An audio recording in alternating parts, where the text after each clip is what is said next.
listening to God's call in your life. Thank you for going through the process. Thank you for listening to what God wanted you and winding up in the place where you think He wants you to be. We want to give you what we know about the city and about what God is doing in neighborhoods and communities around us. We want to give you that so that when you get out there and you are walking the streets of Chicago or Camden or New Orleans or Philly or Atlanta, that you have what you need. Your belief system of what you understand about Jesus, about God, about the scriptures is going to come alive over the next months. It's going to come alive not just because of the individual city that you're going to be a part of. Essentially, a lot of it's going to come alive because of you in the room. Because in this way, you're not a missionary as an individual. You're a missionary in terms of a context, in terms of a group of people. Something that was very vital to me that you need to remember from the very beginning is that God has called you not to be a missionary and not to do something. He's called you first and primary into a relationship with Himself. If you lose that, you've lost almost everything of what it means to be a person committed to this type of experience. You are in the place. God has brought you here, and we are going to cheer you on. Some preach Christ, whether in pretense or truth. Some people come from Presbyterian backgrounds, and some come from Baptists. I don't care. Get out there and work for Christ. We are fanatics here. You're going to find that out quick. When you go into a neighborhood or into this church or into your community service site or any of those kind of things, what is going to make other people say, what's different about you? Hey, tell me your story. Why are you here? What's going to make other people interested in you is your passion for Jesus. See, passion creates other fans. See, when you are passionate about what you're doing, other people want to know, and they want to join. When you take up time with people that nobody takes up time with, when you take extra time to get on the bus and go across town with somebody, that's going to spill out. People are going to want to know, who the heck are you? Where'd you come from? When you work for nothing at some community service site all day long and you give it everything you got, so people are going to want to know, who are you? Who do you work for? See, I've seen this deal work. I've seen this for 8 years. I've seen people give it everything they got, and their passion just draw people. Oh man, missionary, what the heck? What is that? See, people that don't want to know nothing about Jesus walk away, all of a sudden want to know. You're going to make them fans of Jesus with your passion. That's what does it. Ain't about your theology. Nobody cares about your theology. They do care about your faith when they know you. Why are you a follower of Jesus? Why you do what you do? What's your story? People are interested in that. They could care less about your theology. I felt something in my heart jump out, maybe, whenever I would hear about this ministry.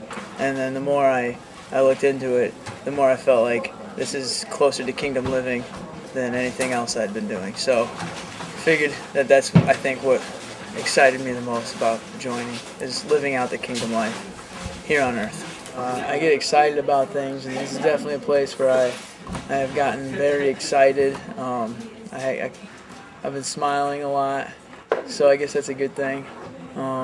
Good talks too. Definitely some really good talks. We want to become where our desires are, or where God's desires are. And Mission Europe says pretty clearly that we believe that God loves the poor. And we believe that God loves justice. And I hope, my prayer is that through this year you guys will begin to get there. That through your relationship with God, that you will begin to love the things that God loves. Intentional community with healthy boundaries. Remember I said yesterday there's a difference between walls and boundaries. Intentional community is a quest to live here. It's a quest to find a primary group where you can be fully known and fully know others. where you can love and be loved, celebrate and be celebrated, serve and be served. It's a good orientation to be like taken out of our cities at first and learn a little bit about it, and then be able to hopefully apply when we spend time there. So I think it's good. Unless some of you are able to shift from probably the culture that you've been brought up with in a youth group or in a college, to the kind of what I think is a kingdom culture, you're not going to be nearly as useful for us in the inner city as we need you to be. Very human. It's been very intense, but good intense. I would say it was challenging but beneficial, and joyful but not fun. It's good. And I'll tell you, just a little secret, when you get in your struggles this year, or if you're in your struggles right now, where you find Jesus is in those who are oppressed. In those they've been beaten down by the system, but yet they have hope. Man, you find Jesus right there. You're going to walk into some places and they're not going to give you the time of day. And the way you get through that is you serve. Or whatever you want me to do. Principal is not going to know your name.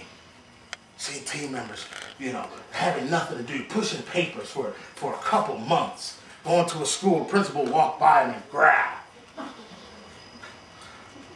I've also seen some of those same principals at the end of the year in tears because they had a relationship with this person who came in and served. It's been a really good week, definitely challenging, but in different ways than I expected it to be. It's been cool to get to know all the other people who are doing mission year all over the country and see the similarities and differences between like our neighborhoods and how God brought us here and like our passions and stuff. So it's been good to see. It's been really good to see some of the alumni and talk to them about their stories and see the way God led their paths here and then kept giving them a deeper vision of His kingdom. God's Farm rocks. Yeah, God's Farm's amazing. You have been called to a high calling. We are expecting nothing less than you to get out there and give it everything you got. See, this is about us getting you out on the street and loving the way you should love and represent justice the way it should be represented. That the kingdoms of this world become the kingdoms of our God. That this world won't know what in.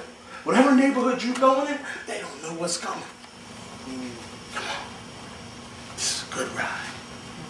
Oh, this is going to be fun. I'm not telling you nothing I don't know. I seen the end. I sat in a room at the end for years and years with people who had done this. And we cry and we weep and we celebrate all the incredible things that God does over that year. That's going to be you. If you're a fanatic this way. If you're a follower of the world, we need some fanatics. We need some followers of Jesus. Not some Bible-toting, condemning Christians. Some folks going to get out and live it out and love it out the way Jesus intended for it to be. That's you. That's me.